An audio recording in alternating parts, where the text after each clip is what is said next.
Vanegas, ex asambleísta por Pachacuti, hablar de la coyuntura política. Bueno, el doctor Vanegas tiene un CV le llaman ahora el currículum. Vita. Dice, es riquísimo. Incluso él ha sido presidente del Colegio de Abogados, jurisconsulto acá muy reconocido en Guayaquil, en Quito, la familia Vanegas y Cortázar. Buenos días, mi querido doctor Vanegas, bienvenido. Buenos días, economista chica y máster Joana Ramos. Le voy a hacer escuchar un audio para comenzar esta entrevista, escuchar sus expresiones, su concepto, como ciudadano primero y luego como jurisconsulto. Escuchemos, por favor. Quizás asumí que iba a pasar lo mismo en esta crisis. Me equivoqué, porque Colombia también entró en crisis y no nos vendió la energía. Primero no nos quiso vender, tuvo que ir el presidente de la República a pedirle al doctor Petro y nos quedó en vender solo hasta diciembre. Quiero acordarle al país, cuidadito, en enero estamos con la... Ahorita creemos que ya se está terminando el problema de los apagones, pero en enero, si nos quita Colombia, estamos fregados, no 2 horas, sino serán 4 horas de apagones. Quizás, repito, me confié en que Colombia iba mismo a vendernos gran cantidad de energía y a un precio conveniente. Calculé mal, es un error humano y todo indicaba, pero también todo ministro y la ministra actual será presa de este sistema estatista. Todo humano, la ministra actual será no prevenir, no planificar, comprarle energía, según lo que he escuchado, a los brokers, a las empresas privadas en Colombia. Esas expresiones del doctor Fernando Santos Alvite decir que calculó mal, decir que es un error humano. ¿Qué tenemos que hacer, doctor Vanegas? Ir a la Contraloría General del Estado, según Gastón Calderón, un abogado amigo, dice que se le tiene que aplicar el artículo 40 de la Contraloría General del Estado, pero usted es el abogado. ¿Cuál es su lectura al respecto? Bienvenido. Creo que el ex ministro de Energía, nace de una verdadera confusión, porque una cosa es administrar tu domicilio, tu casa, y tener un error en cuanto al consumo de la energía. Y otra cosa muy distinta es ser el administrador de la luz de todos los ecuatorianos, porque eso no te toca pagar a ti como ministro, le toca pagar al Estado ecuatoriano. Y en buen romance le toca pagar a cada ecuatoriano que consume luz, lo cual resulta atentatorio, porque si yo compro 1 kilovatio de luz a un determinado valor, porque eso es lo que yo pensaba que iba a costar, y termino pagando 3 veces más, eso no es un error. Eso, discúlpeme, la Fiscalía y la Contraloría tienen que entrar a analizar, porque, decía mi abuelo, piensa mal y acertará. ¿Cómo sabemos que en ese sobreprecio de la luz no hay algún chanchullo, algún negocio que benefició a los que administraban el Ministerio de Energía en perjuicio del pueblo ecuatoriano que sufría los apagones? Mal por parte del ministro que lo haya reconocido ya cuando no es ministro, sino que no lo dijo en su momento cuando la energía llegó a través de Colombia y protegieron ese error, que debieron haberlo subsanado si es que efectivamente fue un error. Pero ahora corresponde a la Fiscalía, a la Contraloría y a la Asamblea si hubiere algún asambleísta acucioso, solamente con esa declaración. Ya usted tiene el elemento para ir a pedir la información y recabar las pruebas para poder llamar a juicio político. Lo que pasa, Clever, es que los 3 juicios políticos que se han planteado durante esta asamblea, me refiero al del ministro de Energía, el ministro del Interior y fiscal general, son una enunciación de hechos sin un anuncio de pruebas. Entonces, los asambleístas de hoy, en ese apuro de querer buscar protagonismo, describen situaciones, pero no aportan pues las pruebas para demostrar que una persona es responsable del hecho que se lo acusa. Y están seguramente aspirando a que la Comisión de Fiscalización de oficio les actúe las pruebas que ellos no han anunciado.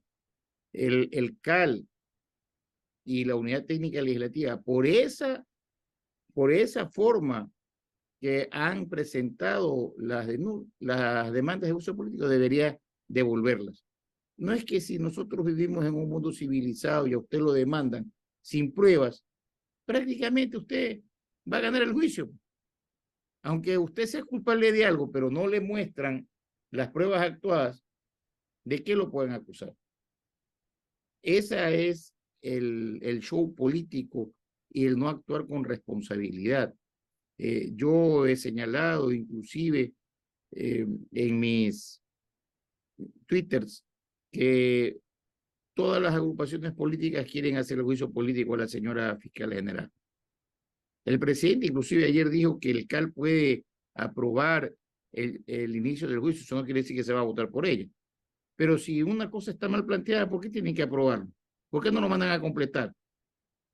Pero está claro que en el caso de la fiscal se necesitan 70 votos y que obviamente solamente Pachacuti y Revolución Ciudadana o RC5 han anunciado que van a votar por la censura de la fiscal general, es decir, que tienen 56.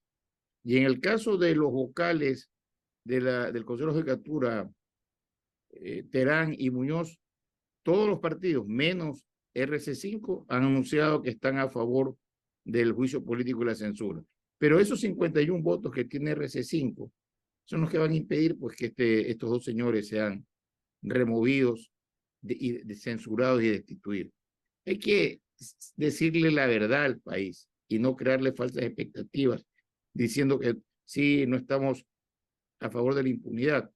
Pero como están las cosas, ellos van a seguir en los puestos. Me refiero a Terán y a Muñoz. Y en el caso de la doctora Salazar, no debería correr riesgo su situación, pero la política es tan cambiante que lo que hoy es, mañana a lo mejor no es. O sea, no sabemos cómo van a actuar los partidos políticos. No ahora, porque el juicio de Diana, de acuerdo al orden de prelación de presentación, deberá ser entre enero o marzo del año 2025. No va a ser antes. Son las 7 de la mañana, 16 minutos. Estamos dialogando con el doctor Ricardo Vanegas, ex asambleísta del Ecuador. Doctor Vanegas, por otro lado, como ciudadano, yo estoy sorprendido, créanmelo, y a la vez preocupado. Porque vi unas declaraciones en el internet del señor Guillermo Lizarzaburo, que fue editor de Diario Expreso, periodista profesional, y dice: vergüenza, Mónica Palencia en su rol de ministra de Gobierno defiende a su cliente, Javier Neira, quien publicó la ruta del dinero de la operación con Citi y Cherres, y afirma, señor Lizarzaburo, que él lo escribió en Diario Expreso, lo dijo, que está en una subcuenta de Picaval SC y que la abrió por orden de Citadel. ¿Qué sabe al respecto usted, doctor Vanegas? Debo recordarle al Ecuador que yo fui interpelante en el juicio que se siguió contra el señor superintendente de compañías por la falta de control en el perjuicio de 990 millones de dólares a la ISPOL. Y lo que usted me está leyendo y que yo también lo conozco, se refiere a la presencia del mago Cherres, que es el autor intelectual y beneficiario principal de esos 990 millones de dólares que se provocó la Policía Nacional a través del ISPO. Y a través de Citadel, Picadel y todas estas operaciones que yo las considero truchas, porque eran el negocio de la deuda pública o de los bonos del Estado, unos que eran públicos y otros que eran en el Ecuador, a través de los cuales se hicieron endosos y se perjudicó a la Policía Nacional. Evidentemente, la actual ministra de Gobierno, que es una mujer muy destacada en el ejercicio profesional, en su libertad de defender, defendió a Javier Neira, que es otro de los involucrados porque recibió ese dinero, esa negociación, esos bonos, esos papeles que representaban una enorme cantidad de plata en perjuicio de la, yo diría algo más de 100.000 familias de policías entre activos y pasivos. Pero ya en esas cosas de la vida, el presidente Noboa la nombra ministra de Gobierno, lo cual tiene un contrasentido, ¿no? Porque ella ha sido defensora de quienes han perjudicado a la policía. Sin embargo, usted sabe que esa ya es una decisión del gobierno. No sé, porque no lo puedo decir, cuál es el sentimiento del alto mando policial y de los policías, que son los perjudicados y que saben muy bien la historia de quienes lo perjudicaron y quienes defendieron a quienes lo perjudicaron. Debe haber un sinsabor, sin lugar a dudas, pero no le puedo decir hasta qué punto llega ese sinsabor. Esa es una de las contradicciones que ha tenido hasta el momento el gobierno de Noboa. Bueno, hay una palabra, un término, rectificar. A lo mejor en el camino se rectifica, ¿no? A lo mejor. 7 de la mañana, 21 minutos en Caché, Comunicación, Caché Radio 90.9. Estamos jugando con el doctor Ricardo Vanegas, ex legislador. Johanita Ramos, usted. Gracias, economista. Doctor Vanegas, gracias por estar aquí en Caché Noticias y Opinión. Y quisiera retroceder un poco la entrevista y continuar hablando sobre el juicio político o esta idea de llamar a juicio político al presidente del Consejo de la Judicatura, Wilman Terán. Ya vimos quiénes se sumaron: Construye, ADN, el partido de gobierno, el Partido Social Cristiano. Que es el ponente. El ponente, exactamente. Pero usted dijo y señaló que los 51 votos de la Revolución Ciudadana sí pesarían en este caso y que no se podría entonces llegar a ponerlo a Wilman Terán en un juicio político. ¿Cree que sea así? ¿Por qué? Está en la ley orgánica de la función legislativa y en la Constitución de la República. Para destituir a determinados funcionarios públicos se necesitan 92 votos. Y sin esos 51 son 86. Esto es una cuestión de aritmética. Eso no va a pasar. Ahora bien, le quiero complementar esto. Si el juez de la Corte Nacional, que de manera sistemática y progresiva ha impedido que se dé la audiencia para formular los cargos contra Terán y contra Muñoz, subsiste en ese, yo diría, impedimento de hacer esa audiencia, obviamente Terán y Muñoz se siguen protegiendo porque sí se da la audiencia y se inicia la instrucción fiscal. En 90 días, la señora fiscal general con seguridad va a emitir un dictamen acusatorio para que sean llamados a juicios por haber ellos obstruido la administración de justicia. Y debo recordarle que no fue ni la asamblea anterior, donde obviamente los vocales fueron protegidos por los socialcristianos y los correístas, ni la asamblea actual, donde estos dos vocales son protegidos por los correístas, sino la fiscal, con el llamamiento a juicio que consiguió, sacó a Barreno y a Morillo, porque cuando son llamados a juicio los funcionarios públicos de la función judicial, no pueden seguir en el desempeño de su función. Si se llama a juicio a Terán y a Muñoz, los dos se van de la función judicial. 7 de la mañana con 24 minutos aquí en Caché Noticias y Opinión. Usted está escuchando al doctor Vanegas, ex asambleísta por Pachacuti, y estamos conversando sobre la coyuntura en el Pleno Legislativo. Doctor Vanegas, seguimos hablando también de los juicios políticos, de las intenciones de juicio político. Ayer el presidente Daniel Noboa, en una entrevista por las fiestas de Quito, se refirió o recordó que ni él ni su partido político, su movimiento, va a apoyar un posible juicio a la fiscal general Diana Salazar, como es intención de la Revolución Ciudadana. ¿Usted cree que esto podría tal vez afectar conseguir los votos para la aprobación de la reforma tributaria? A ver, déjeme primero complementar la idea anterior. ¿Por qué la señora fiscal es incómoda para los correístas? Porque evidentemente ella, al llamar a juicio a estos dos, saben que si el juez que conoce la causa, que me parece que es Rivera, acepta el llamamiento a juicio, los dos se van a ir. Y eso no le conviene a los señores correístas.